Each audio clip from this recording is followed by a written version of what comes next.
ఆ ఎమ్మెల్యే ఓటే అన్నాడు. నాకు సీట్ ఇవ్వకపోతే ఈ ముఖ్యమంత్రి ఎట్టుకెళ్ళిస్తాడు, నేను చూస్తానని చెప్పాడంటే మీరు అర్థం చేసుకోవాలి. తిరుగుబాటు ప్రారంభమైంది వైఎస్ఆర్ కాంగ్రెస్ పార్టీలో. ఎమ్మెల్యేలు కూడా తిరుగుబాటు చేశారు.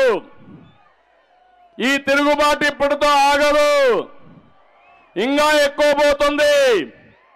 కడాన మీరు చూడబోయేది ఇప్పుడే ఖాళీ అవుతుంది.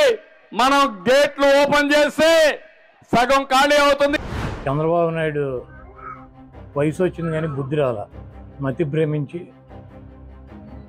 మా పార్టీలో జరుగుతున్నటువంటి సీట్ల మార్పులు చేర్పుల గురించి, అదేవిధంగా కదలరా అని చెప్పి ఈయన కదిలి వెళుతూ వాళ్ళ దగ్గరికి ఉపన్యాసాల్లో అక్కడ ఉన్నటువంటి శాసనసభ్యుల్ని, మా మంత్రుల్ని, మా ముఖ్యమంత్రిని ఆయనకి నోటికి ఇష్టం వచ్చినట్టు ఇట్టే కార్యక్రమం పెట్టుకున్నాడు. ప్రజలకు ఏం చేస్తానన్నది చెప్పట్లేదు.